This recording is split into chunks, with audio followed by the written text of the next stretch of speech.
Bon, ben, je vais faire un petit vidéo de mon projet de conception. On est en mois d'août 2025, Jardin du Canada, au Parc Jean-Drapeau. Et ben, tranquillement, pas vite, la saison commence à être vers la fin. On a dépassé la moitié, donc je peux commencer à faire un bilan de mi-saison. Je suis mitigé. Je trouve que c'est un projet qui avait beaucoup de potentiel. Sans dire que c'est laid, c'est pas le cas. C'est quand même des patchs de réussite. Il y a quand même quelques déceptions. Donc, la première, c'est mes super Mona Lavender qui était un cultivar de Plectantrus que j'ai amené au parc, qui était supposé être ma plante vedette. Regardez, on la voit presque pas, dans le fond, en massif. Complètement, finalement, dépassé par les verbenats. Ça me déçoit un peu. Ça leur aurait mis une touche de mauve pour encore mieux évoquer le concept de mauve et blanc.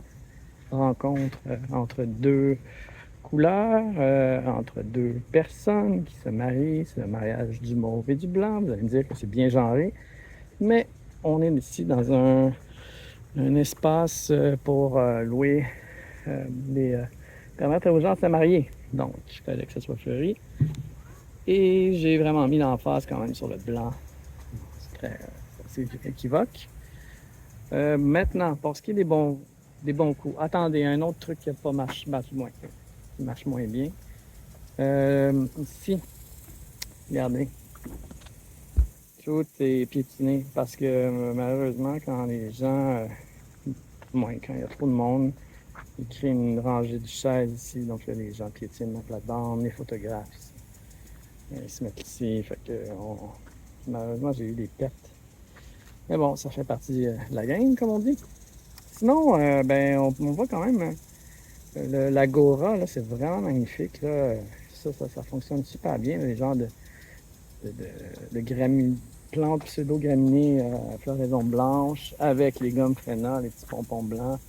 Ça fait vraiment un mariage. Puis j'aime beaucoup justement le mariage, le combo entre les pompons du verbena avec le gora.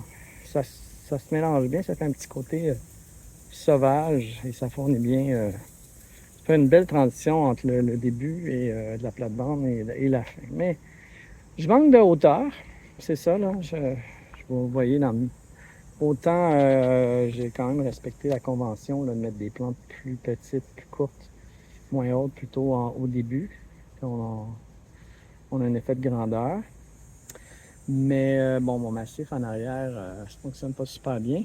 Ça, c'était supposément des cosmos, mais ils ont tous été mangés par les marmottes. Donc, en urgence, je suis allé chercher des plantes de remplacement à la serre. Donc, dans ce cas-ci, des cordillines. Je trouvais que la couleur pourpre pouvait quand même se marier. Là, ça jurait pas trop avec le mauve des autres fleurs. Mais bon, force de constater aussi qu'elles sont pas tant hautes que ça, là, les cordillines. Fait que voilà, c'est quand même un projet intéressant. Je me donne un gros B+. J'ai quand même des concepts, des combos que je vais reproduire. Mais comme dans n'importe quelle conception, ben c'est ça, il y a toujours des imprévus. Et aussi, ça peut aller dans les deux sens. Hein. Il peut y avoir des succès des fois qui n'étaient pas prévus. Fait que c'est à force d'en faire qu'on s'améliore. Et ben voilà. Fait que si ça vous intéresse un jour, vous cherchez des endroits pour vous marier, regardez comme c'est beau. C'est le Jardin du Canada, Parc Jean-Drapeau.